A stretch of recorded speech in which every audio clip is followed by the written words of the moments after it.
আজকে আমরা দেখতে চলেছি রসিলা কাঁঠাল চিংড়ি কি করে বানাতে হয়। প্রথমে বাটার, তারপরে তেজপাতা, কালো জিরে, এখন আমরা একটু সর্ষের তেল দিচ্ছি।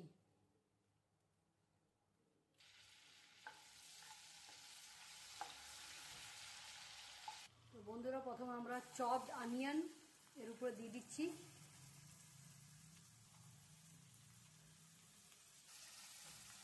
পেঁয়াজগুলা হালকা ভাজা ভাজা হবে, হালকা লাল, তারপরে চিংড়ি মাছ এর উপরে দেয়া হবে ফ্রাই করার জন্য। কিন্তু আপাতত পেঁয়াজগুলা হালকা ফ্রাই হোক। আমরা টমেটো, কাঁচা লঙ্কা আর রসুন এই তিনটার পেস্ট করব। এখন চিংড়িগুলো আমরা নুন আর হলুদ দিয়ে ম্যারিনেট করে রেখেছি। পেঁয়াজগুলো আমাদের দেখুন ভাজা ভাজা হয়ে গেছে। এখন ম্যারিনেটেড চিংড়িগুলো এটাতে দিয়ে দিয়েছি। চিংড়িগুলো এর সাথে হালকা ভাজা ভাজা হোক এখন। তো চিংড়িগুলো ভাজা ভাজা হয়েছে, তার জন্যে আলু এখন অ্যাড করা হলো।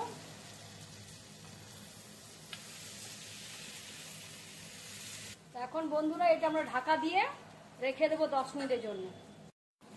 দেখুন একদম হালকা হালকা ভাজা হয়েছে, বেশি না। এর উপরে আমরা দিচ্ছি টমেটো, রসুন আর কাঁচা লঙ্কা যেটা পিষে রেখেছিলাম ওইটা, আর 1 চামচ আদা জিরে বাটা শুকনো লঙ্কা পিসা পেস্ট, মা আগেই ঘরে বানিয়ে রাখেন, তো ওইটা অ্যাড করা হলো।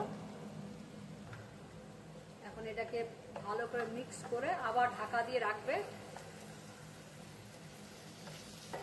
ভালো করে মিক্স করা হয়ে গেছে। এখন এটা 10 মিনিট সিম আছে, মানে কম আছে, 10 মিনিট ঢাকা দিয়ে রাখা হবে।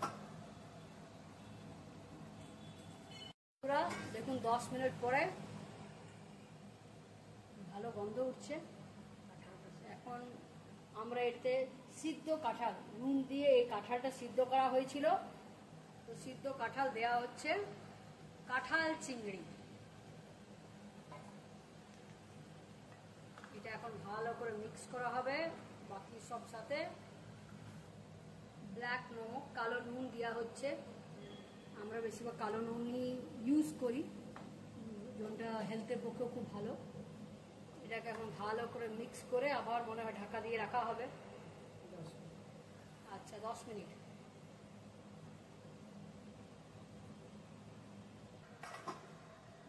পরে দেখবো আমরা। আপনারা চাইলে আপনারা ক্রিম দিতে পারেন, আমুলের ক্রিম হোক, ঘরের ক্রিম হোক, একটু ফাটিয়ে। আর